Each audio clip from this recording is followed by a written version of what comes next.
don't forget to go play as ELF teams on CFB 25, baby. Oh, yes. WANNYDEBER and the number 3. Yes, Wanny Deber 3. Yes. Yes, you can get, you have 9 teams right now, correct? 9 of the 17? 10 now. Ooh, 10. So, yeah, Berlin good chance that your team's probably on there. Fires, Mike Sims, Walker, knocked down. Oh my God! Davis is going running all the way back. Auburn's going to win the football game. In trouble, he's going to be sacked. No, gets away. He runs, gets away again, goes to the 40, gets away again. Jackson himself. Look at him turn back and forth. Oh! He broke his ankles. I have never seen this before in my life. Still looking.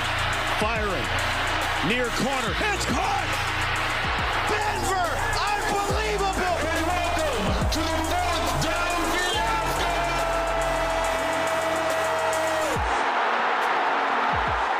Hello and welcome to another episode of the Fourth Down Fiasco, your go-to podcast for all things football. We ask that you rate us 5 stars on Spotify and Apple Podcasts. It is the best way for us to grow the show. But yes, today we've got a lot of fun stuff because the NFL season is right around the corner. I'm Jordan Pryor, and with me is one of the rising stars of the podcast industry, the man who it feels like you just can't seem to catch a break, Tanner Vinsky. Say hello to the people for me, Tanner. Hello. I say that because Tanner actually is about 24 hours away from the hurricane that's about to hit the East Coast, and it's just kind of been one thing after another for you, hasn't it been, Tanner?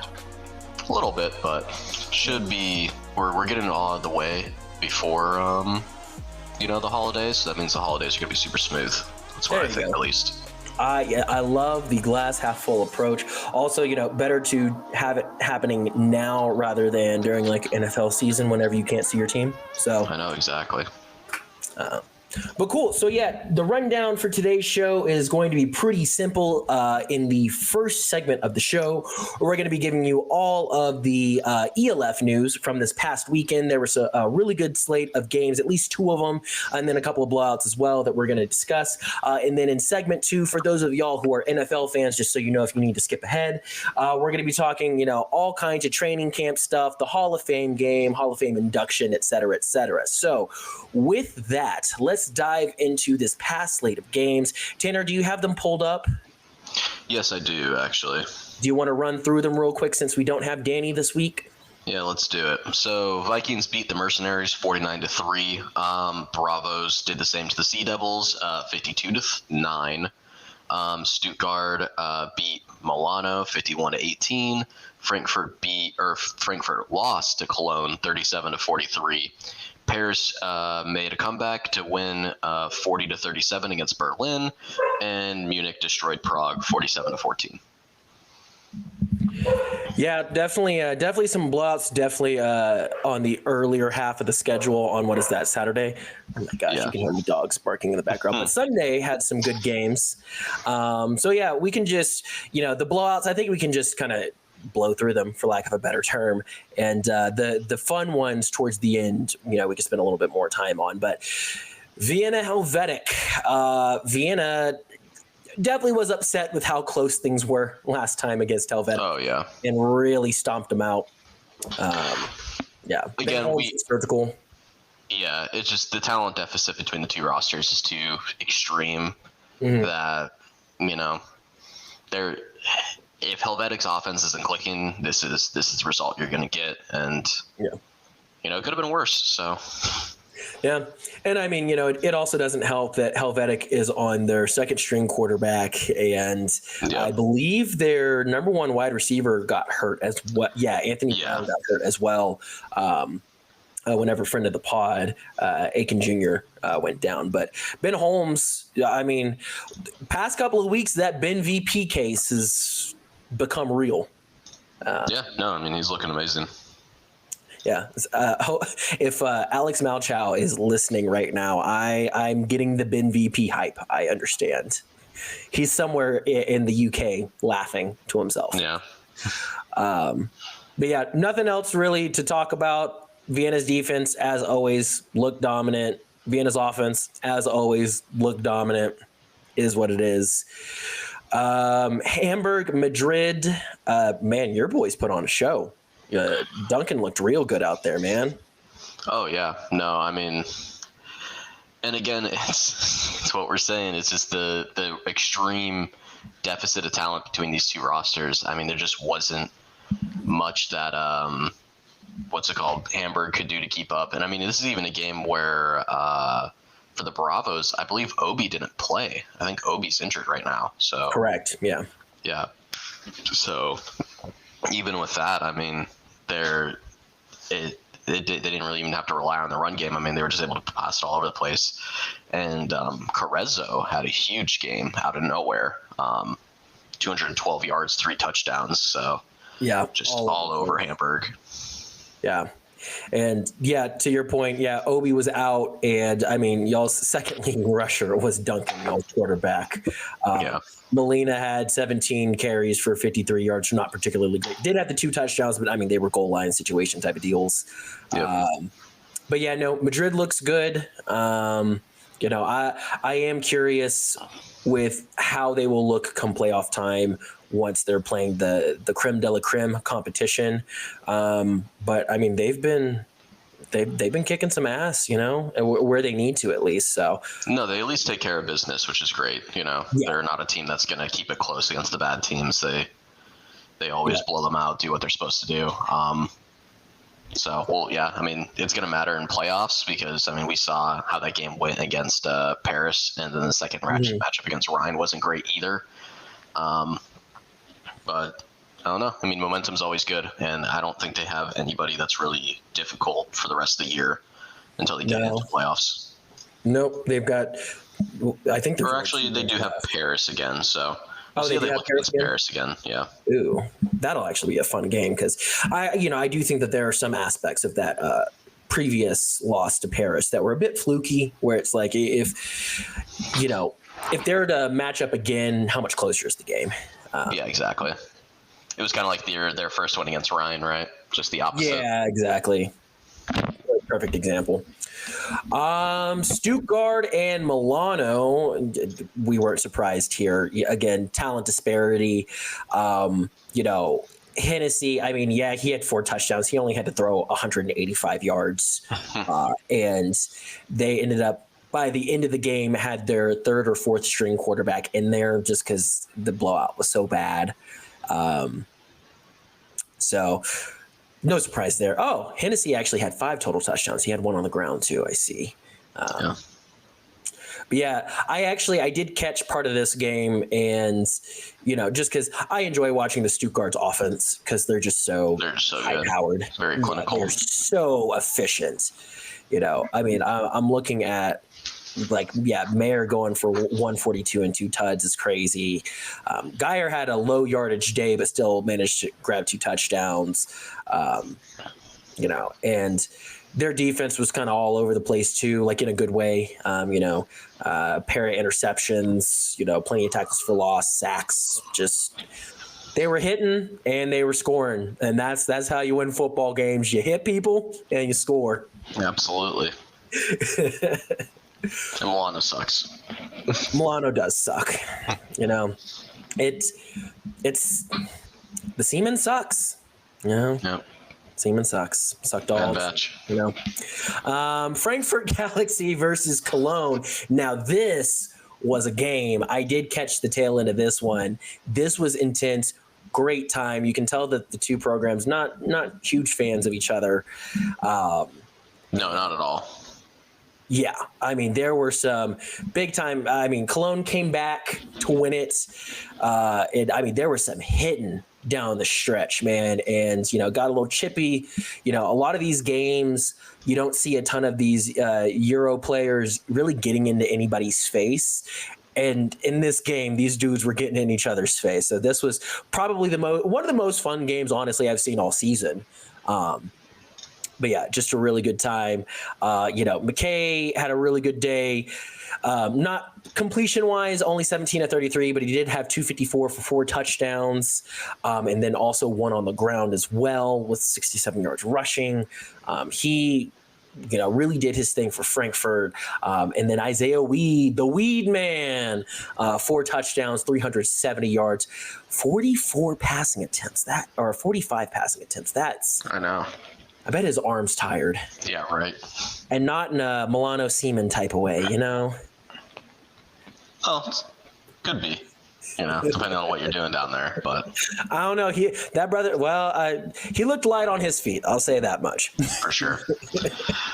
Yeah, no, I mean, it's a shame because it seems like Cologne's starting to turn it around these last 2 weeks and are looking like a much more competitive team. I mean, they put up 17 in the fourth, which is very un-Cologne-like from what we've seen the rest of the season. Yeah.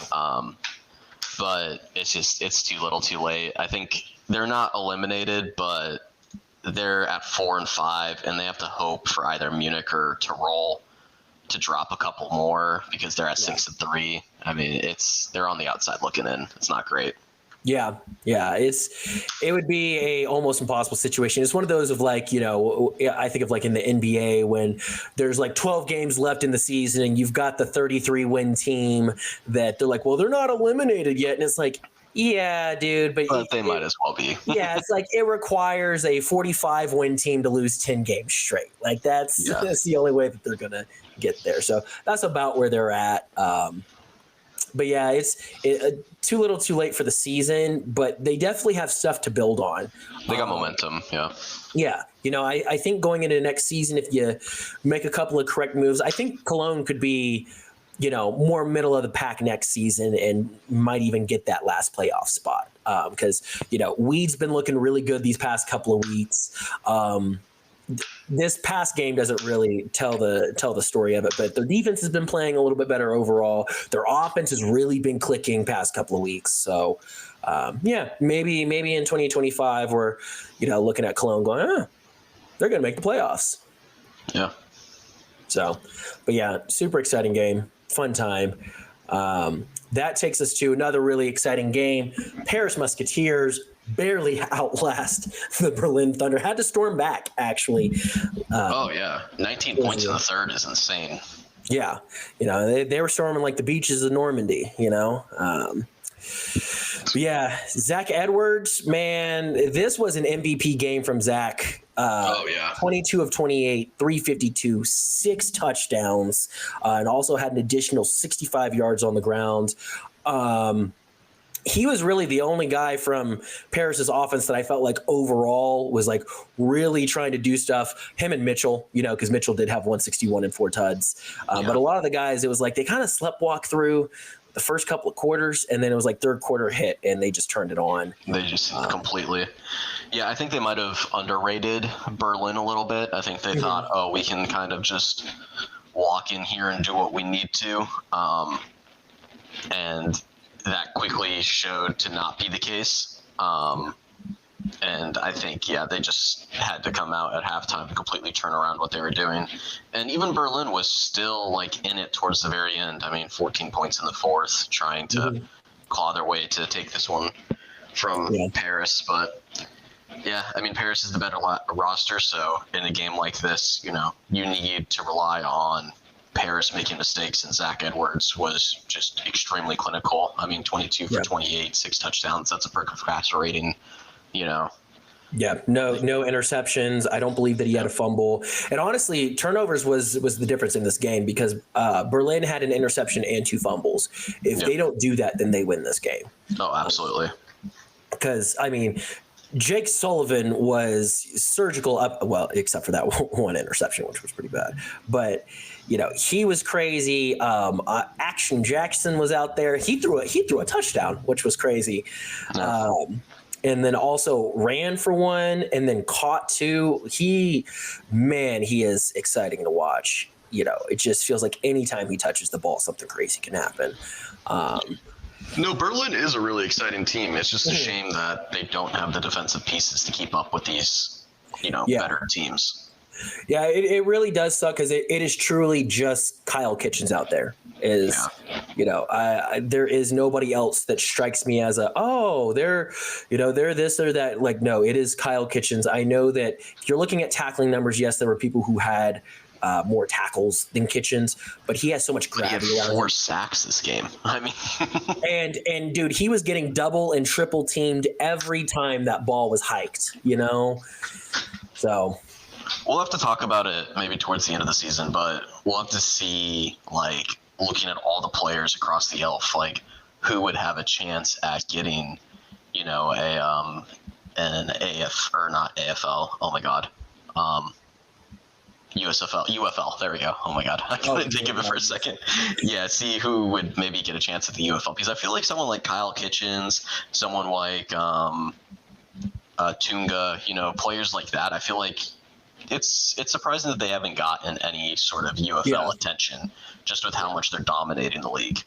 yeah, no UFL or CFL attention. I mean, you know, in our interview with Zach Edwards, speaking of which, shameless plug here, go on to YouTube at Fourth Down Fiasco. Go check out our, it's about an hour-long interview with Zach Edwards, Magic Zach, cool guy.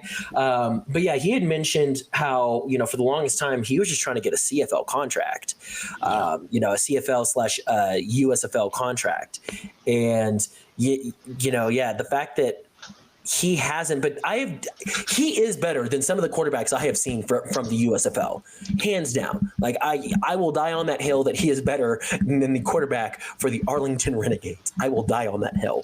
I feel like, and again, I think it's because the CFL and the UFL, I think they more so focus on people who are like NFL burnouts, you know, like people who get attention, were good in college, and then it just doesn't click in the league, and they take those players. Whereas I don't think they look at the players who actually develop further out of college, which makes sense. I mean, if you're a UFL or a CFL scout, you're not going to Europe to watch games to see if anybody really wants to get over there. But I think it's something they should do because, and again, it's hard to say because with the ELF, I mean, like, the talent level here isn't great. Even though some of the games look exciting and are great, you know, I think a lot of these teams would still struggle heavily against a UFL team or even against a CFL team. I think, you know, you put Ryan against one of the best UFL or CFL teams, and I don't think they're going to look very good. Ryan would struggle against like Birmingham, the Stallions. Yeah, absolutely. Sure. But it's still something where just because the team as a whole is weaker doesn't mean that those standout players still probably wouldn't stand out against higher level competition. And, you know, and with it being such a competitive sport, I mean, football players want to play against who they think are better talent, you know?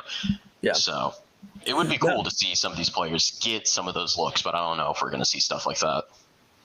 Yeah, it's tough, and you know, you brought up a good point about they do go after a lot of like the college burnouts and stuff, you know, the bigger names, and I get it from a business perspective too. Of you know, if there is this guy who you know went to university, went to Bama or Oregon or USC or something that the player already has fans, you know. Yeah, already has fans, probably has some sort of like a bullshit stat muse account, you know, that follows him in every move that he makes, you know, like, it's going to generate you more revenue that way, even if he's probably not as good as someone like Zach Edwards, who was phenomenal in this game. And again, is better than the Arlington Renegades quarterback. I will die on that hill. They just need better marketers. I mean, come on, get Tunga in like a UFL or a CFL team. You market the whole British thing. Could be cool, right? You put Tunga on like a Birmingham Stallions where they actually have like good offensive line talent. Because with Tunga specifically, it'd be hard to put him on a team that maybe doesn't have a good O line. But someone like Birmingham or like the Memphis Showboats were decent ish. They had some good games. Like give him someone Michigan, like that. Right? Michigan Panthers, they were pretty good too. Yeah, Michigan, the St. Louis Battlehawks. Give him one of those teams, man, and you'd be like, who the fuck is this guy? So but we ventured way off with this one. So Paris beats Berlin 40-37. That takes us to the last game in the slate, which we weren't surprised about. Munich, Prague, and man, Munich's making a push. Tyrol better look out because Munich might take that last playoff spot. No, the playoff race between Tyrol, Munich, Paris, and Madrid is very exciting. It's fun. And we'll see which of those three teams get in and who's on the outside looking in. Because I think most of the season we thought it was going to be Munich. I think we were like, okay, these other three are definitely a tier above. But I don't know anymore. I think Munich might make it in over Tyrol. Yeah, that's where I'm at too. Because the last games for Tyrol are against Stuttgart, which who knows? Maybe they'll sit people. Here, and I'll check Munich while you do. Munich has the Mercenaries 1 week. Tyrol has the Seamen in week 13. And then, actually, you know what? Ooh, that's going to be a fun game. The last week of the season, Tyrol and Munich play against each other. Yeah, one of them's gonna eliminate the other. Because the thing is going to be a bloodbath. Because most likely, Stuttgart. I mean, Stuttgart's probably gonna beat Tyrol. I would, if I'm a betting man, I'm betting pretty reasonably on, Stuttgart beating Tyrol. Yeah. But in week 14, it doesn't matter if Tyrol loses that game and Munich wins their week 13 game, because if Tyrol beats Munich, they're 2-0 on them. And I think that's what's and then they would have the tiebreaker, and then they get to go. So, but Munich takes away that game. Yeah, no, that'll be a fun game. That's definitely going to be the best week 14 game for sure. Yeah, because there'll be something on the line. I mean, I hope it's not one of those situations where, it's a complete blowout and then we're all just kind of just disappointed. Oh, yeah. That would be disappointing for sure. So, let's go through the Week 12 slate of games real quick. Who we think is going to win? Oh man, I do love the Battle of the Shit, man, so much. First matchup for Saturday is going to be the Prague Lions versus the Verfar Enthroners. Who do you have? I mean, screw it. I'll go Prague. Let's say Prague won't go winless this year. I mean, I think that's where I'm at. Yeah, I feel like Prague's got to at least get one, and this is their last chance, I think. Yeah, because or do they have one more game after this? Because I know that they have a late bye. They don't play week 13. Prague has a week 13 bye. They probably play week 14. They play week 14 against Wrocław. They won't win that game. They won't win that game. Yeah, so screw it. We'll say Prague. I'm right there with you. I think Fervar is probably the better team. Not that bar is incredibly high, but they're the better team. But yeah, it's hard to go winless. The thought of going winless, man, at that point, relegate yourself. So yeah, I'm with you on that. I'm gonna go Prague. Then we have Madrid Bravos, Frankfurt Galaxy. I'm going with your boys. Yeah, definitely. I think, Madrid is definitely head and shoulders above Frankfurt at this point, and I believe they've already beaten Frankfurt once this year. Correct. So and pretty handily, if I remember correctly. Yeah, I don't think it was very close. So yeah. Then we have Raiders Tyrol versus Stuttgart. It really depends solely on if Stuttgart actually plays all of their people, because they did officially lock up a playoff spot. So I doubt that they would sit everyone, but I could see a world where, maybe they don't play Hennessy that game and it gives Tyrol a chance. But until I see that come out, I'm going to go with Stuttgart. And I don't think they have a reason to sit people because they're also undefeated, so they could still get the 1 seed from Vienna. True, yeah. So I don't know what's going to account for who would get the 1 seed if they both go undefeated. Mm-hmm. But, yeah, I mean, if I'm – oh, wait, actually 1 and 2 both get a bye, right? 1 and 2 both get a bye, yeah. Yeah, I mean, still, you want the higher seed. You would rather play Munich than Paris. Well, I'm thinking more so, Ryan is right behind them with only 1 loss. And so, Yeah, and you don't want to lose your bye. Yeah. Yeah, you drop a game and then, all of a sudden you're having to play that first week of playoffs. And then, what happens if, you get a guy who gets hurt and whatever else, yada, yada, yada, and then your season's over before you get done. Yeah. So no, I don't think they're gonna rest. And if they're not gonna rest, then they're definitely beating Tyrol. Yeah, I agree. Then we have Paris Cologne. I think this will be a close one. I think Cologne's been playing incredibly well as of late. And their offense is just disgusting. But I think ultimately Paris will take that one. I think so as well. As much as I like how Cologne's turned their season around, it's just, like we said, too little too late, and Paris is still head and shoulders above them. Agreed. My team. We can skip it. Yeah, we all know Barcelona is going to lose to Munich anyways. Maybe next season I'll cheer for a different team. I don't know. We'll get there eventually. Yeah, we'll see if Barcelona's still around next season. Yeah, like I'm one of those people that I am so painfully loyal to everything that I do, and it's such a character flaw that I will cheer for Barcelona as long as they're in the ELF. But part of me deep down is just like, could y'all just not? Did you see some of the rumors circulating that a lot of the teams are upset with the ELF and might take themselves out? No, I didn't. Yeah, that's a thing. So we'll see. We'll see next year. I don't know how credible those things are. I was just scrolling through the ELF subreddit one day when I was bored, and I was kind of seeing a bunch of that. So it could just be people bored. But yeah, I don't know. I mean, it seems like there's some weird stuff with the league that we've covered so far. So a lot of teams are upset. I definitely think that there's going to be some teams that drop regardless, sorry about my dog in the background. Like there's definitely a decent chance from what I've heard and like the people that I've talked to that Barcelona may not be a thing next year. Or they might potentially just go into one of the Spanish leagues instead, like basically relegate themselves a little bit. We've also heard those kinds of rumors for both Prague and Ferencváros. And so, I mean, I'm not against it. I would rather, as much as we want the league to grow and to expand, and I'm all for it, it has to be in the right places for it to actually work. And I would rather the league be 14 teams instead of 17, and your worst team is Cologne or, exactly.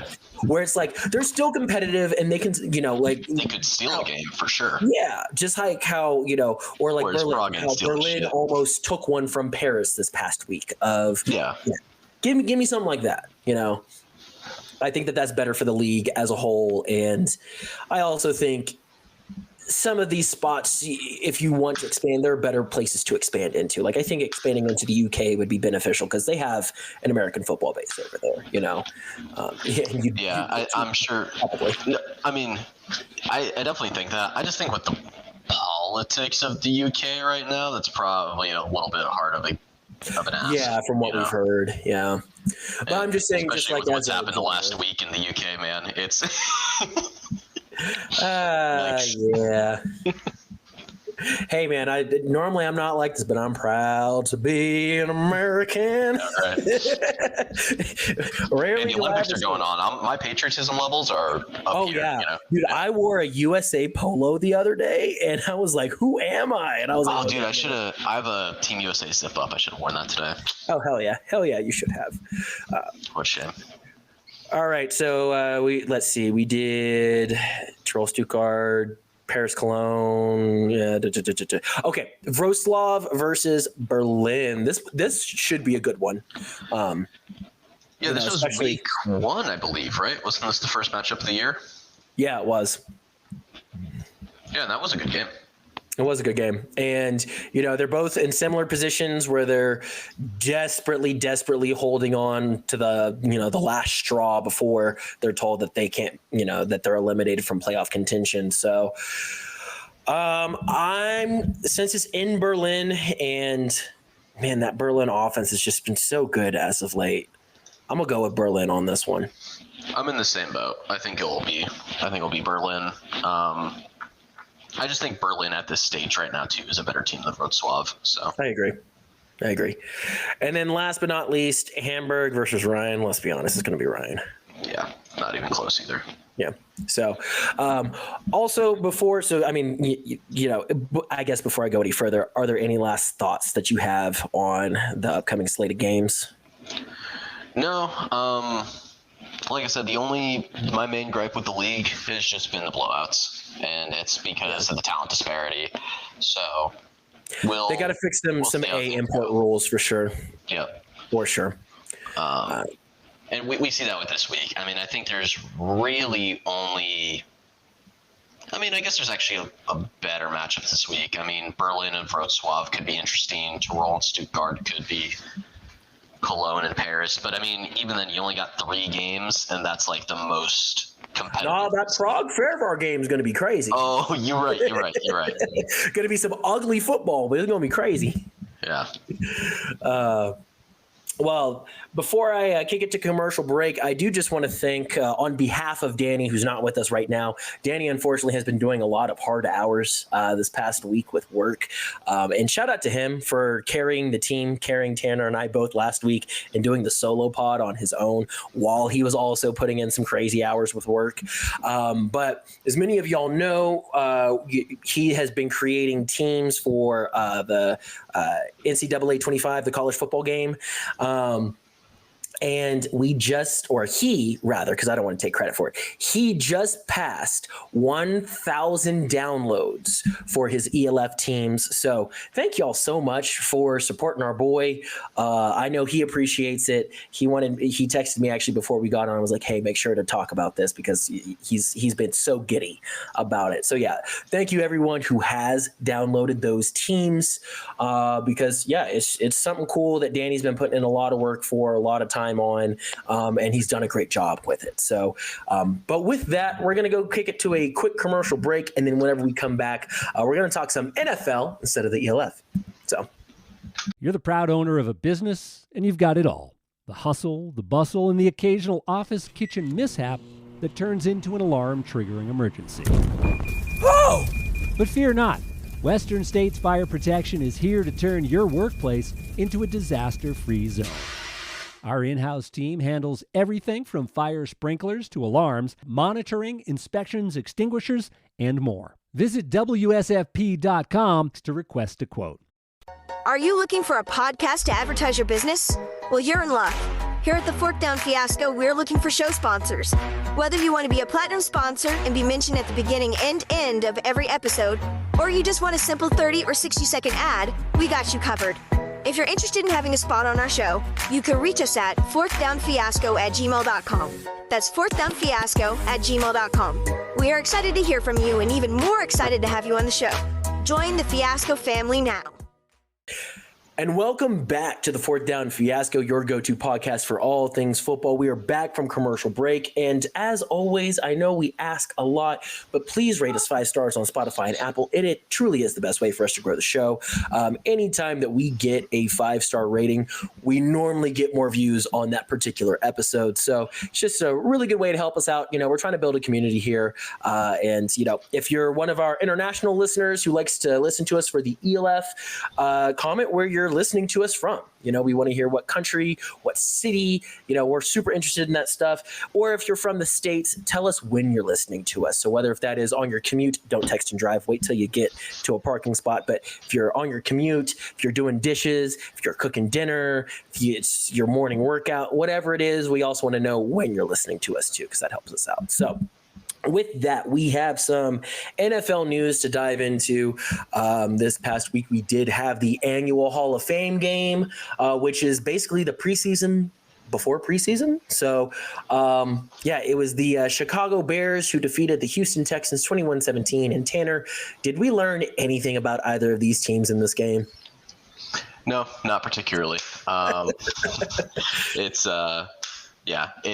too much of, like, usually the second or the third preseason game, you'll get a little bit more information. You'll kind of see, oh, okay, maybe this guy's actually going to be starting. This guy is going to be doing a little bit better. But usually especially in the Hall of Fame game, they're not playing anybody. So yeah, I know for a fact Houston didn't have any of their starters in there. And I mean, unless Chicago had someone like their offensive or defensive line or something like that, I don't think that they had any starters in there. No, I don't believe they did either. Except for potential rookies that might be starters. But as far as like verified has played, you know, a year or two, however many years in the NFL, they didn't have any of those guys out there, which I get. You don't want to hurt them, especially not from the Hall of Fame game. So, Yeah, didn't really get anything out of this. I do know that you didn't think that Rypien was going to be the I guess QB2, but starting quarterback for this game. Yeah, and maybe he won't be for the season. Maybe they just didn't want Bagent really to play. But that did take me off guard because I thought for sure Bagent would be their starter. Or sorry, not their starter, their QB2, their starting backup, I guess. Yeah. What did you think of the new kickoff rules? New kickoff rules are better for sure. I think it's good for safety, which is always cool. And two, it actually should lead to kickoffs doing something, whereas opposed to just being the thing that happens right after a commercial break, and then you get put into another commercial break, and you're like, great, I'm glad I watched that. Yeah. Yeah. Especially with the leg that some of these kickers have. I mean, I know that there were discussions of like, hey, well, if we just move the kicker back 5-10 yards, and it's like, dog, there's still dudes like Justin Tucker who are going to just still kick it into the end zone, and it's still going to mean absolutely nothing. So it definitely gives more validity to special teams, I think, at least that aspect of it. I feel like punt returns have always been a little bit more electric in the past 20 years. Oh, absolutely. Yeah. But kick returns have kind of been like, meh, especially in the past 10 years. Yeah, the only one who ever really figured out how to return kicks was Cordell Patterson. And pretty much everybody else couldn't do it. Even some of the best returners really didn't return kickoff returns. And it was always the same way. I think I remember seeing a video a couple years back where it's like, oh, the kickoff is lame because there's only one way to return the kick. They receive it in the middle of the field, they immediately rush the sideline, and they go the entire sideline all the way down. And that's the only way it can get done. Yeah, this way, and it allows for I didn't see a ton of it during the Hall of Fame game, but I did watch, I'm trying to remember which podcast it was, but one of those podcasts where they have the YouTube platform, they were breaking down the different types of plays that you can do through that kickoff formation. And it's really cool. There's basically, you can almost run a wildcat offense out of a kick return, which is kind of sick to me. Obviously no passing, but as far as you got the two people back there, and they were talking about doing handoffs and all this other stuff. And so I think that we're going to see a lot of creativity this upcoming season, especially since it'll be the first year with it, of people just trying shit. And I'm excited to see it. It's always fun. No, I agree. So, but other than that, I don't think that there's a ton to talk about with the Hall of Fame game. Because again, a lot of these guys, half these rosters that played in the Hall of Fame game are going to be cut, and we're not going to talk about them ever again. So I really don't think that we need to harp on this too much. Do you? No, I don't think so. Okay. Well, then diving into league training camp news, we've got a couple of things. I'll start off with, since you were talking about Rypien being QB2, I figured we'd talk about quarterbacks. Bo Nix, QB3 for Denver. Doesn't feel right. Doesn't look right. I don't believe it. What about you? I kind of get the Bo Nix at QB3 just because they're probably not going to start him at all this year. They probably don't really want him getting too much play time just so he can kind of get a redshirt season and sit behind who's there. What I am more surprised about is that they'd have Stidham above Zach Wilson. I guess Zach Wilson is that terrible, or they're doing a different depth chart each game. So maybe game 1 they'll start Stidham, game 2 they'll start Wilson, game 3 they start Bo Nix. They could be doing something like that too. That's probably the more likely scenario, but the more fun scenario is that Zach Wilson's so bad that he couldn't beat out Jarrett Stidham. So. Oh, I'm letting you know the more fun scenario is what it is. Zach Wilson is not as good as Stidham, at least from the handful of clips that I've seen online. Wilson. I just think it's crazy because Stidham couldn't win the job in New England when he was competing against Zappe and Mac Jones. So it's like, wow. And I think that both Zappe and Mac Jones are better quarterbacks than Zach Wilson. That's a good point. Oh, man. Yeah, I get where you're coming from with the Bo Nix thing.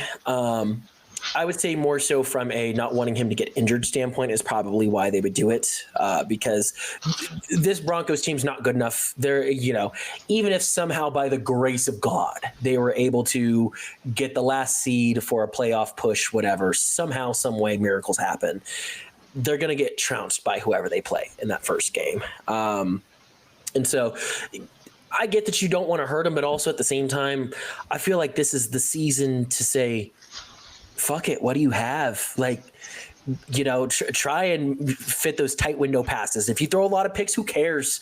We're already bad, And so I can see a world where halfway through the season, Stidham has done so bad and the fans are just so fed up and they're just like, dude, just put our first round pick quarterback out there that I think he'll leapfrog Wilson and then maybe even take Stidham's spot midway through the season, because there's no way he'll be QB3 the entire season for sure.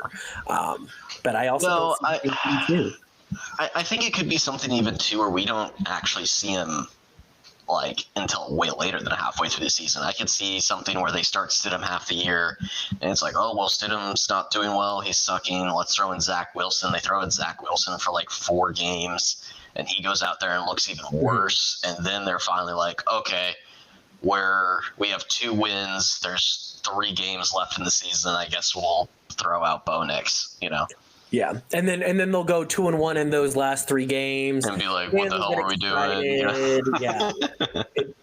But then they'll have a really good draft spot and they'll be able to actually get him some, they need to get him some weapons before the following season, and then he'll hit the ground running, and then the fans are going to be like, why didn't we do this the whole time? It's going to be like, because your team wasn't ready for it. Yeah. So but I don't foresee him. He definitely won't be QB3 the entire year, I can tell you that. No, probably not. Someone who should be QB3 though, Daniel Jones, even with Malik Neighbors, new wide receiver in the room, still looks bad. Yep. Yeah. And I get it as a Cowboys fan. I'm biased. I shouldn't be the hater in the room, but I've seen Giants fans mentioning how bad he looks, so I feel justified in that. No, Daniel Jones is ass. I mean, there's no other way to cut it. I mean, he is just straight cheeks. He's been bad for great cheeks. He's been bad for multiple years now. I mean, his rookie season honestly looked pretty good, and even he was didn't look that good. He was just like, oh, maybe he won't be that bad. It was a baffling pick at the time. I think it was a Gettleman pick. I think that was one of Gettleman's last drafts. They just panicked. It was his last draft? I think so. Yeah, that might have been just a big fuck you to the Giants organization on the way out. He was like, oh, you guys are gonna have to deal with Daniel Jones while I'm out of here. Well, and then they screwed up because I get it. There are flashes, and it happens. He'll have 2 to 3 plays once every 2-3 games, where you're like, holy shit, this guy. Because he's a good athlete. He's a very good athlete. I mean, he can run faster than his legs will let him. Yeah, we've seen him trip a couple times over those fast little legs of his. But he's very athletic, and he has a decent arm. Every once in a while, he'll complete one pass on the Cowboys where I'm like, how the hell did he do that? And and then all of Giants Twitter's like, it's Danny Dimes, and I'm like, okay, he did it once this game. Calm down, simmer down, as you would say. And Danny Pesos. Danny Pesos. Oh, man, truly. And the 1 year that they did make the playoffs or whatever, that they were the wild card, he did overperform. Granted, it was a contract year, which is why he overperformed. And they said, okay, maybe if we can get this guy an actual wide receiver, which I'll give it to him because their wide receiver room was also ass. And I'm not saying that it's the end all. Was it the same season they got Kenny Golladay? Wasn't that their solution? We're like, we need to get him a target. Let's get him Kenny Golladay, and he showed up just. Well, so that was actually the playoff push year. Was they were okay? That was Kenny Golladay. Yeah, they were like, hey, let's get him Kenny Golladay, who did absolutely nothing. And then like Sterling Shepard was like their leading wide receiver with like 800 yards or something, or 600 yards or something like that. It was a very low total for a leading wide receiver. But yeah, everyone was like, hey, if we get him a true wide receiver one, maybe he'll be better. And I know that it's just training camp and, you know, there's plenty of time for them to develop chemistry. But I don't think that Malik Nabers was the answer to that call. Well, I mean, Malik Nabers looked amazing in college. So whatever he does, you know, if he flames out and is terrible and he has all these issues, I mean, you had to take him. You got him at 6. He was supposed to go top 5. I mean, he was amazing. Yeah. Well, I think part of the issue is if you're talking about play style, you know, he is such a big physical wide receiver. You know, he's not one of those guys that's going to burn you for an 85-yard touchdown. He's more of like a Des Bryant type where if you throw it up, he'll go get it. You know, he will bring it down with him. Which I think is better for a shitty quarterback, honestly. See, I disagree because I feel like you've got to know exactly where to high point that ball for him to be able to come down with it without it getting picked off, you know? Well, and I'm going to disagree with it for there because if you're a shitty quarterback, you're usually not making the good reads and you're not going to see your dudes open or you're going to underthrow them or overthrow your dude that's wide open.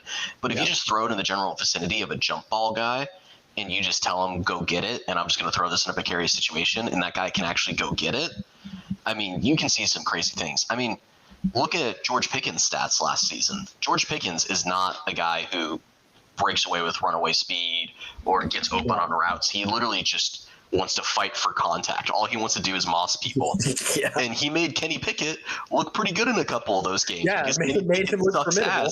And he was just like, all right, I'm just going to throw it to George Pickens. Maybe he'll catch it. And you know, more than half the time, George Pickens would catch it. And so I think if you're worried about Daniel Jones' like talent, I think the best way to do that is to get somebody like Malik Nabers and say, hey, you know, just throw it in his vicinity. If he gets picked, you know, we were expecting you to throw a pick anyways. Maybe he'll just catch it, you know? Yeah. No, I mean, that's a fair point. For me, in my brain at least, though, I'm just like, I'm thinking about quarterbacks that do well, especially with those wide receivers that are good quarterbacks. And we're not talking about good quarterbacks right now, but good quarterbacks who have those types of wide receivers, you know, it's very much so like they know exactly like Kirk Cousins and Justin Jefferson, you know, before Kirk left, he knew exactly where to put that ball for Jefferson to high point it and to be able to moss people. And it was a thing of beauty whenever they would sync up like that. But Daniel Jones isn't going to do that. And so I see a lot of interceptions happening versus if you can get somebody who gets elite separation. I don't know. I could see a world where someone like Xavier Worthy for Kansas City would be a better option just because there'd be 10 yards between him and the nearest person where it's like, even if the ball is underthrown, it's still going to get to him in time. Yeah, at least it's still like a 20, 30-yard reception, you know? Yeah, and then also he has the speed and wiggle that he can still take it to the house, and then your quarterback doesn't have to throw the ball as much. For me, it's more about reducing the amount of times that Daniel Jones has to throw the ball. Yeah. And with Nabers, you're going to have to throw that ball a lot because he doesn't – he's not a, burn you for, a 60-yard touchdown kind of guy. No, definitely not. I'm just thinking more of like, the Andre Johnson Texans years, where like no matter who you threw at quarterback in that situation, or even the D-Hop Texans years too, no matter who was the quarterback in both of those situations, they were getting up and they were getting the ball, and no disrespect to Matt Schaub because Matt Schaub was actually kind of good. I mean, he wasn't amazing. Fantasy a year or two. Okay. Yeah. He did okay. Yeah, but, they made bad quarterbacks look good because they were such insane 50-50 threats, I mean, I remember a very prominent Trevor Siemian campaign because of how good they were at getting those 50-50 balls for him. So, I know. But yeah, long story short, Danny Dimes is Danny Pesos. That is a great way to coin it. Thank you for that. I don't know if that was actually yours or not, but I'm giving you credit. Let's see what else is on here. We have the Ayuk deal. There is no deal, is what it's boiling down to. And Tanner, you said that there's a good chance he's going to go to one of the AFC teams, right? I don't know what is going to happen with Ayuk at this point. I've had my heart broken like 5 times over the last 5 days because I've been seeing a reporter saying, oh, it's looking like it's coming close for Ayuk to be on the Steelers. And then it's like, actually, the Steelers don't want to trade the capital for him, but they're willing to pay him what he wants. And then they're like, oh, well, actually, he's going to go to the Browns. And Ayuk's like, I don't want to fucking play for the Browns. I don't want to play for a rapist. Sorry. Yeah, that was exactly. Right. My outside voice. Whoo! No, he deserves it. I mean, he's asked to, so. Yeah, that's fine. It's whatever. It's okay. When you're bad at football, it's okay if we mock the horrible things you do. It's just when you're good at football, we're not allowed to do it. Regardless, they sent him. They were thinking about sending him to the Browns, but Ayuk doesn't want to play for the Browns because the Browns aren't a good situation right now. And then I was even seeing things like where they're saying if they were going to trade him to the Browns, they were going to trade the 49ers Amari Cooper. And it's like, why would the Browns make that deal? Like, why would you get rid of Amari Cooper for Brandon Ayuk? And it's like, yeah, I might prefer Ayuk because he's younger to Amari Cooper, but why get rid of your guy who's been in the system and knows what he's doing for a guy who has to learn the system that I don't get it. And Amari is just so incredibly consistent. Not saying that Ayuk isn't, but yeah, exactly. Why get rid of that safety net? You know, like it's just for me, it's such a Cleveland decision. If they were to do that, it's like, oh yeah, we got this shiny new toy with Brandon Ayuk. We traded like a 2028 and a 2029 pick in Amari Cooper, and then it's just he's stuck in purgatory in Cleveland. And I also saw the Patriots were in on it too. They're trying to get a target for Drake May, which makes sense. You mean Darnold? A target for Darnold? Darnold's the Darnold starting in Minnesota. I think in New England they're having. Say that. I don't know why I wrote down Pats on this note. Damn it! What's it called? A1 journalism right there. Who is the starter for New England right now? But regardless, the starter for New England this year isn't going to be starting for long, I would imagine. Yeah, it's not Drake May. Yeah. Jacoby, it's Brisket boy. Ooh, okay. Yeah. Okay, there's potential there.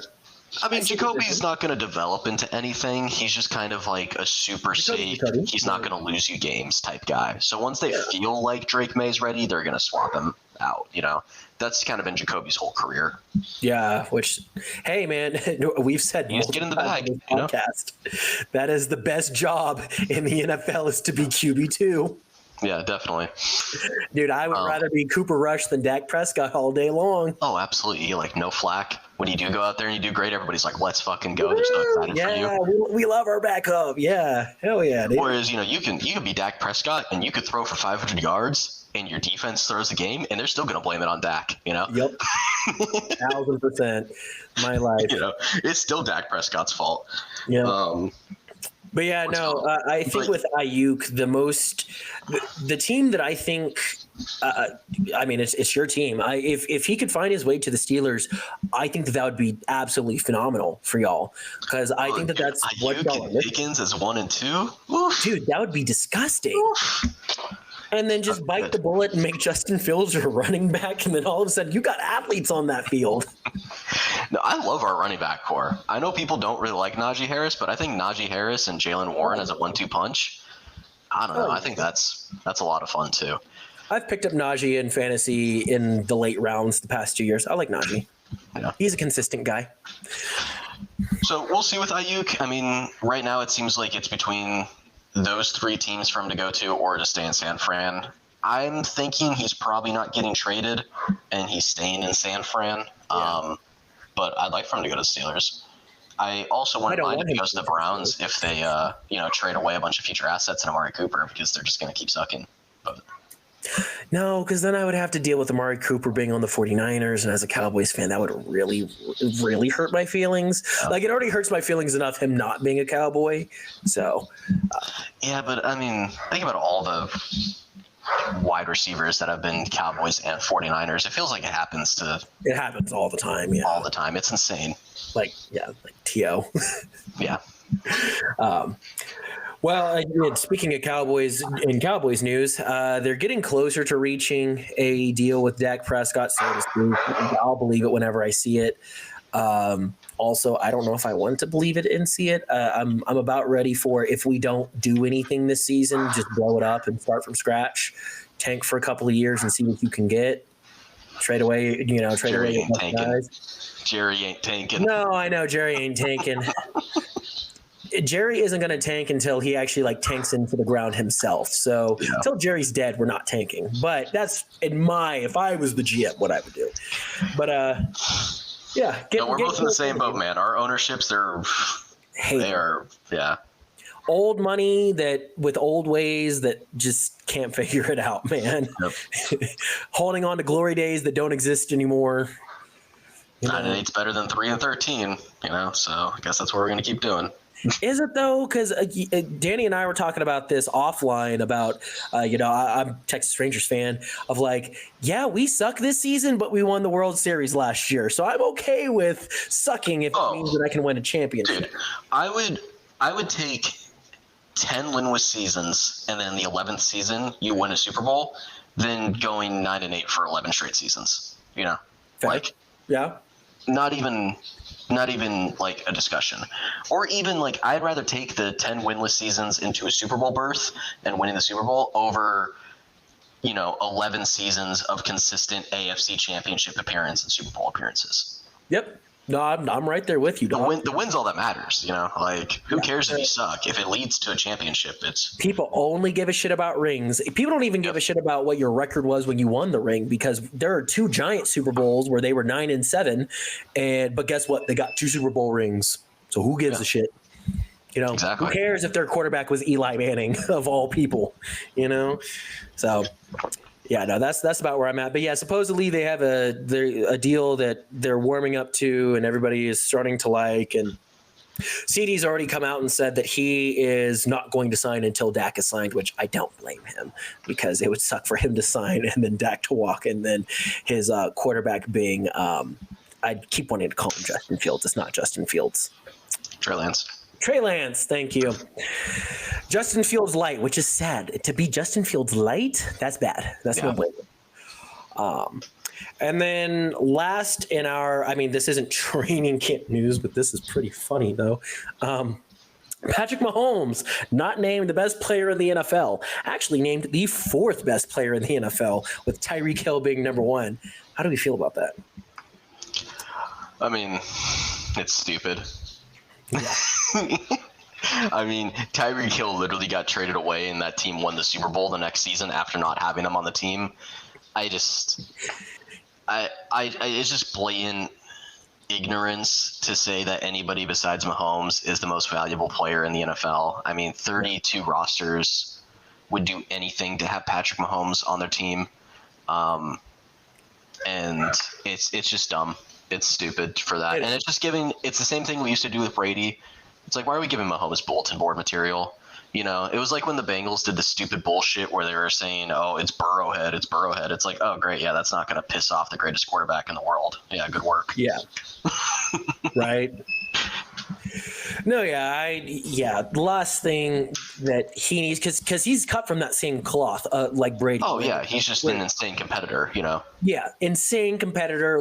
He would be willing to die on the field if it meant getting a Super Bowl win. If that was his dying breath, was to throw a touchdown-winning pass for Super Bowl, 3 or 4 now, whatever it is. Dying with a smile on his face, He would die with a smile on his face, and his wife would understand, and everyone would be like, they'd go to the vigil and light candles and say, he did the damn thing, and that would be it.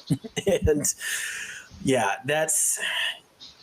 And I mean, given the fact that they did get Xavier Worthy, they're going to be scary. And that offense is going to be scary this upcoming year. But yeah, to put Tyreek number 1, I get that he went crazy, and had an incredible season this past season. We all, for more than half the season, thought he was going to break 2,000 yards. For a good 3/4 of the season, we thought he was going to break 2,000 yards. But number 1 player in the NFL, come on, man. And then, to me, the bigger slap in the face, CMC also shouldn't be ahead of him, but the bigger slap in the face was to have Lamar Jackson. Lamar over Mahomes, yeah. Yeah, and I'm a Lamar guy. I think Lamar's but like Lamar's not better than Mahomes, and it's not even particularly close. No.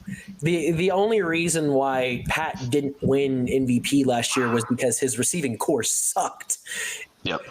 Like, dude was out there fighting for his life and was throwing absolute dots while getting smashed because, you know, he carried that offense last year. And yeah, no, it's. Oh yeah, Lamar Jackson won MVP last year. I was like, wait, didn't Mahomes won Super Bowl MVP? Lamar actually shouldn't even have won MVP last year. It should have been Dak Prescott. I will die on that hill, but you know. So that conversation. That is such a biased take. That's unreal. It is not that biased, dog. If you're talking purely counting stats,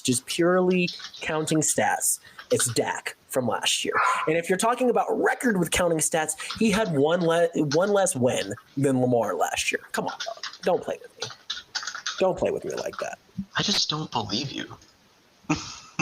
Dude, yeah. Like, are you accounting for rushing stats? Stats right now, right?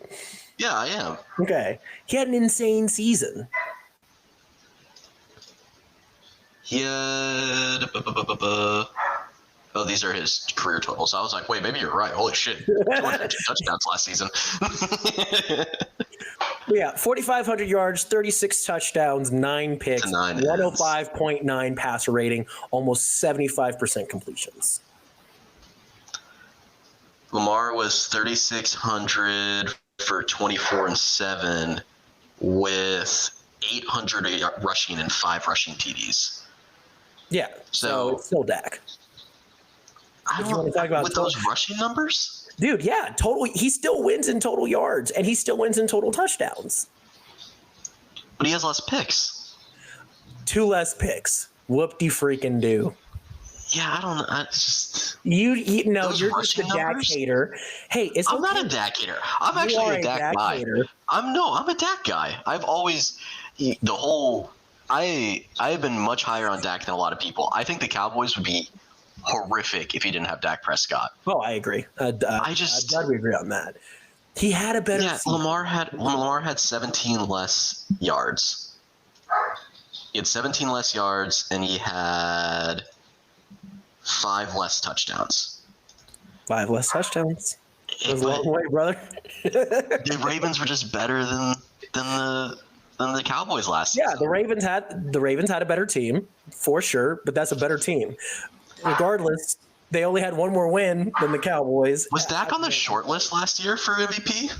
He was. He finished number 2. Oh, did he finish number 2? Okay, maybe I was just. I don't know.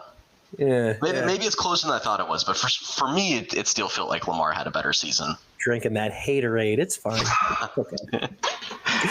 All right, Jordan. Man. Well, we do have one more thing before we wrap up here, and that's the people who are Hall of Fame eligible. Oh, I thought we have 2 more things. Yeah, we have the Hall of Fame eligible. You got it. That's all you. I didn't look this up beforehand. No, you're good. It's not that stacked of a year, but it is going to be interesting to see who gets in. I'm super salty towards the Hall of Fame right now because freaking Antonio Gates wasn't a first ballot guy. Instead, they brought in Devin Hester, who has less career touchdowns than Nelson Aguilar. So good on that, NFL. Damn. You know, Antonio Gates is arguably the best tight end of all time, and they were like, no, let's give it to Devin Hester. He is he not? Antonio, I mean, it's either him or Gonzalez. I feel like I like Gates more than Gonzalez, but than he is Gates. My humble opinion. I think Witten's up there. I think Gates is in his own stratosphere, personally.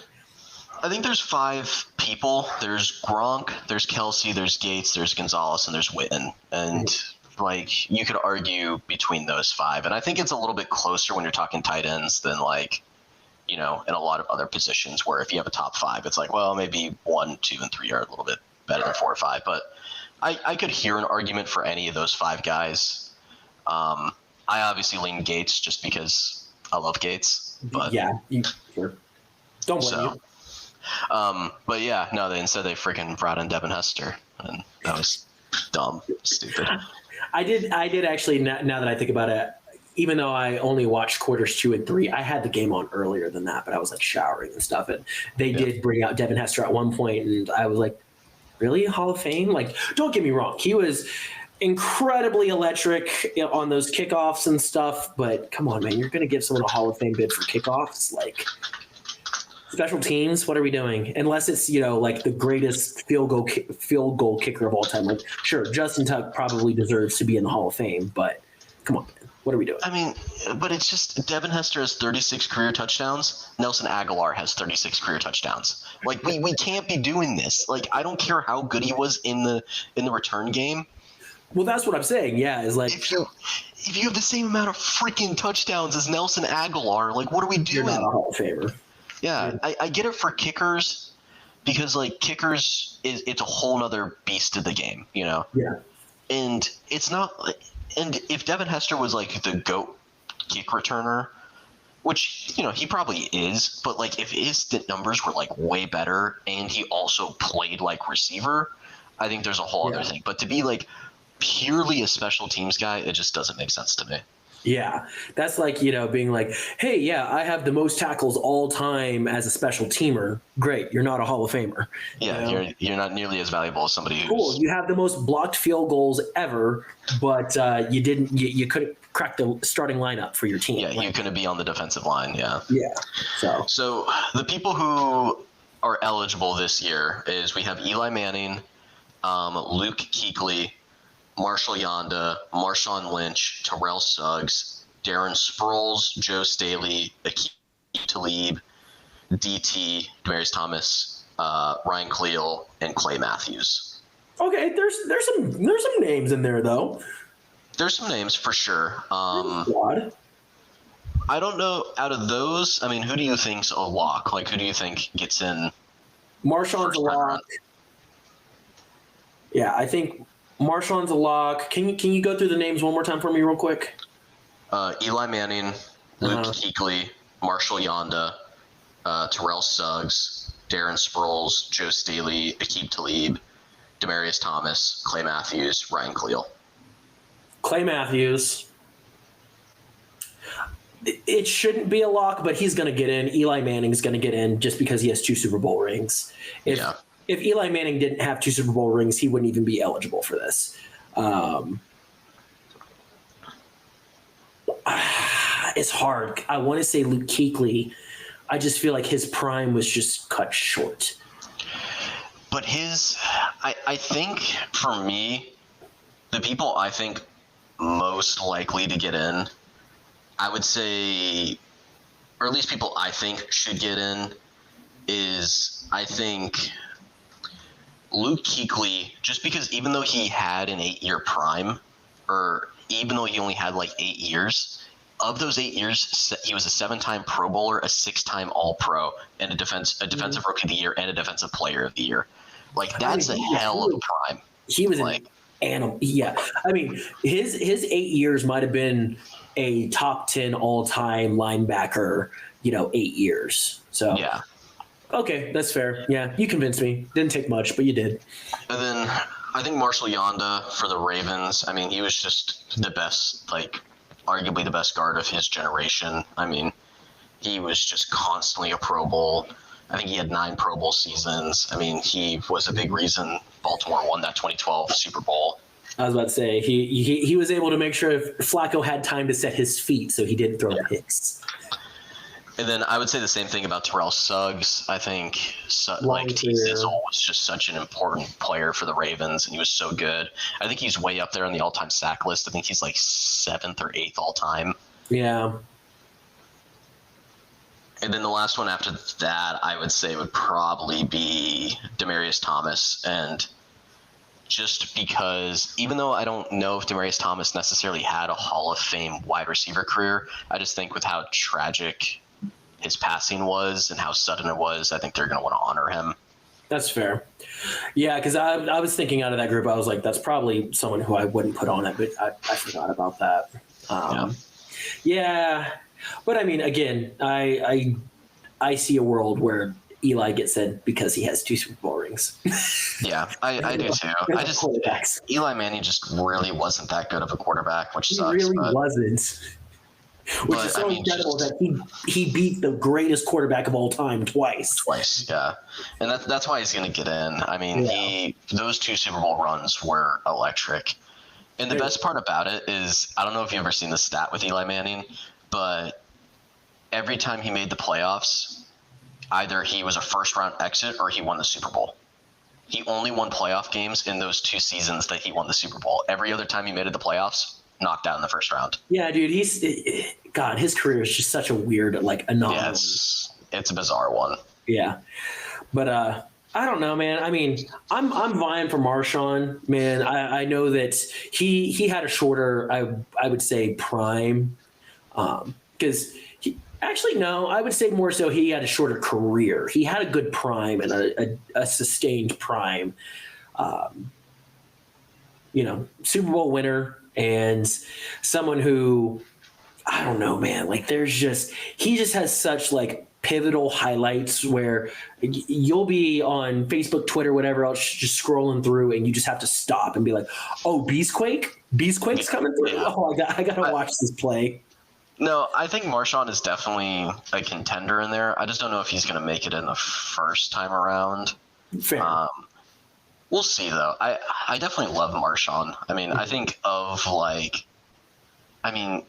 we're about the same age. I mean, think about how many times you've seen a Marshawn Lynch jersey while you're in, middle school and high school, you know? Oh, yeah. It was left and right. I mean, he had such an impact on football. And, he was the reason why I cheered for Seattle for both of those Super Bowls was because I loved him, and then I loved young Russell Wilson back whenever he was a real quarterback. But I also hated the Broncos and the Patriots, so it was easy. Fair enough. I had no beef with the Broncos, and Pats were Pats, so I was going to cheer against them. Yeah. But cool. Well, then let's finish off with just predictions. We'll do top 4 teams. So top 2 AFC teams, top 2 NFC teams. Who do you have for this year, man? I would say, and who I think is going to be 1 and 2 seeds. For AFC, I think it's going to be Buffalo and Kansas City. Interesting. Kansas City's an easy lock. They're competing with the bye no matter what happens. The Bills is what I'm surprised about. Yeah, Buffalo. I know Buffalo objectively got worse this year. They did. But I feel like Buffalo has always been on the fringe of finally putting it together. And I don't think they have a lot of opportunities left with this core. And I feel like this is the last time they can really make a push. And for whatever reason, even though you can look at the stats and you can look at all the things going on in all right, who's left, who they've replaced it with, is this actually going to be that good of a decision?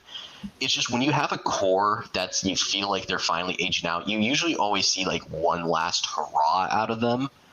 And I just feel like this is it for Buffalo. I feel like if they don't get it this year, they're going to have to retool really heavily next year. Because I think that's when you start thinking about Trey White might be moving on, Jordan Poyer might be moving on, Micah Hyde might be moving on. It gets really kind of mushy there, where it's okay, if they don't put it together this season, they're going to have to retool, and they're probably not competing for a top spot in the AFC for another 3 to 4 seasons. They'll probably still be playoff contenders, but I don't think they'll be that huge playoff giant right. People have been making them out to be every season. So I think this is the year where they're going to have a monster regular season, but I still don't trust Josh Allen as a quarterback, so I think they're going to lose in the playoffs. What did we originally call this pod? We were the number 1 Josh Allen hater show or something like that. Yeah, I don't know, the Josh Allen detractors or something. Yeah, something like that. What about you for the AFC? Who do you got at 1 and 2? For the AFC, Kansas City, yeah, definitely. We agree that that's an easy lock. They got better, and they're the defending Super Bowl champion, 2-time defending Super Bowl champions. So, again, I cannot stress this enough. I don't think that Xavier Worthy is going to necessarily be Tyreek Hill because that is a tall mountain to climb. But even if he's Tyreek light, where instead of going off for 1,800 yards, he's going off for 1,200 yards. That's all they need. And he has the tools and the capability to do that. And, he was a major deep threat in Texas. Even some of the lining him up in the slot and letting him do his thing out there, he still could take it anywhere he wanted to. So I think Kansas City is going to be frightening next year. I actually have them picked to three-peat this upcoming year. And then number 2, I got Baltimore, man. They got significantly better through the draft. They fixed their holes. They got good free agent. They got great free agents. And this is, in my opinion, this is the year that if they don't do anything with it, if they aren't able to at least make it like an AFC championship game, then it's time to blow it up. It's time to fire coaches. It's time to do something because their roster, they might have the most stacked roster in the NFL, to be honest. Oh, easily. I think it's either them or San Fran. Yeah. Their defense is disgusting. Their offense is disgusting. You have hate to say it, but the MVP, the current MVP of the league, and Lamar Jackson, and you have all this receiver talent. You bring in who'd they bring in at running back again? Derrick Henry. Come on, dog. You got Lamar Jackson and Derrick Henry. Like that is, I will take them every time in Madden now because I'm not good at Madden, and so I know I can win with them. Yeah, they'll be dominant. Yeah, so I've got those 2 for me. What about NFC? Who do you have? I have the same 2 teams who were in the NFC Championship last year. I have Detroit and San Francisco. Mm-hmm. San Francisco didn't get much weaker. This is their last year Purdy. Not last year Purdy, but last year Purdy on a rookie contract, and then they're going to have to pay him a bag. So I think a lot of San Francisco's window closes after this year, and I think they're going to try to make a final push. And I think they're talented enough to make a final push, honestly. They're just such a well-put-together roster. And they went to overtime in the Super Bowl, so they were close. Yeah. They almost did it. And then for Detroit, Detroit's just such a talented team. They're so entertaining, and I think I just don't see them doing any worse than they did last season. I see the only way up for them is, further progression. I think they're going to get the 1 seed this year. So, ooh, that's a spicy take. Okay, fair enough. I definitely have San Fran because I'm with you. I think that they have a top 3 roster in this league. Maybe top 2. They might be second to Baltimore as far as just on paper, pure talent. This definitely is the last year with this core before they start moving on from folks and folks start moving on from them and they try to shake things up. So I think that they're going to make a one final push, last huzzah, whatever.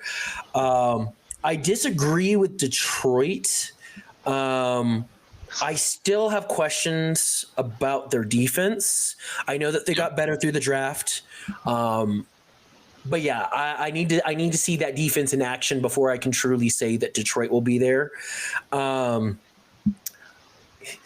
You're gonna hate me. Okay. NFC gets so tricky because we Cowboys just kind of fuck everything up unintentionally. I think on paper we should be the second best team. I don't think that it's going to end up that way. I think Houston's going to shock us all this upcoming year because I think that they have so much swagger and they have so many young guys that, based on everything my dad has ever told me about like the 90s Cowboys winning Super Bowls and stuff, they have so many young guys that don't understand that they're not supposed to win, as we saw this past year, that I think that they're just going to fuck around and be like, oops, we're in the NFC Championship. Oh, wait, they're not NFC. They're AFC. I was going to let you go for it. No, sorry. But I'm like, Dude, I am on like 3 hours of sleep right now. So, okay. No, yeah, then screw it. We're going Cowboys. I was like, Texas, we're all NFC. And I'm like, oh, yeah, no, they're definitely NFC. It's been a long day, man. I know the NFL hates the idea of realigning because they like their rivalries, but they should just realign. They should. Just make it geography based. Because it bothers me. Yeah, because I made that mistake whenever the playoffs were happening. And I was like, yeah, I could see, there's a clip of me somewhere going, yeah, I could see Houston being in the NFC Championship. And one of y'all correcting me and being, Jordan, they're not in the NFC. And I was like, fuck. So, yeah, then screw it. Yeah, you know what? Oh, I'm going to go Dallas on this one. I'm going to go Homer, call it what you will. I give it the same type of thing as how you feel with Buffalo. I do think Dallas actually got better in some aspects, especially with the offensive line and, guys not being hurt like DeMarvin and Overshown. But I think that it's kind of now or never. I think a lot of guys are going to leave this team, i.e. Micah Parsons, if we don't win this upcoming year. And so I don't think that we'll win the NFC Championship. I think that we'll lose to San Fran in embarrassing fashion, as we always do. But screw it. Yeah, I agree with you. I mean, Dallas is always just a good regular season team. That's what they always do. They're going to have 12 wins minimum probably. They're going to have a good seed in the playoffs. It's just they did not do anything this offseason. Well, as far as free agents, you are correct. Yeah, which we never do anything with free agents. But we drafted exceptionally, in my opinion, because we got offensive linemen that we actually have two that are good enough that they're like, they might start. I'm like, yes, when was the last time? Guyton? Because you guys drafted Guyton, right? Yeah, we drafted Guyton. We got Cooper Beebe, and I think we got one. Because that was the pick I was scared of for the Steelers. I didn't like Guyton. I don't want them to pick Guyton. Oh, dude! Apparently, he's been an absolute man-child in these workouts recently, and he is a solidified. He will probably be starting day one because he's just been going nuts. So, oh well. Yeah, no, I mean, so yeah, we drafted really well, which we always draft well. We just never get free agents, which is our big issue. You got Zeke though. He's back. Yeah, great. But do you want to say Super Bowl pick real quick, and then we'll call it there? Super early Super Bowl pick. Dude, I'm running it back. I think it's going to be KC, San Fran. I think KC's going to win again. Cool. I think that's the most likely scenario, but I want to be different this year. So I'm going to have Detroit beating Baltimore in the Super Bowl. Ooh. So I think Detroit's going to finally get it. Ooh, I like that. Yeah. You know what, dude? I would cheer my ass off for Detroit if they made a Super Bowl.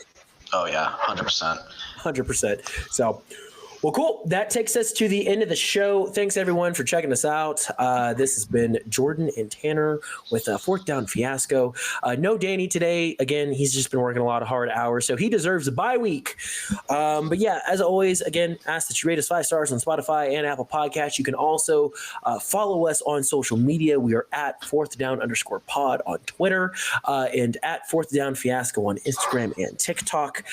We would love to hear from everybody, especially if you've made it this far into the show. Probably the only person who listens this far into the show is Jamal Clay. Shout out our boy Jamal. Hey, and my wife. Huh? And my wife. Oh, she listens all the way through. Good for her. She does. Yeah. Shout out Pam. Dude, yeah. Shout out Pam, because Sarah doesn't listen to our podcast.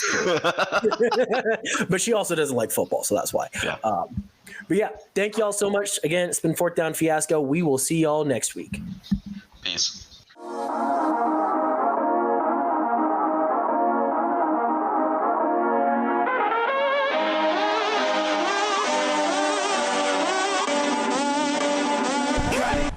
Well, I like school, and I like football, and I'm gonna keep doing them both because they make me feel good.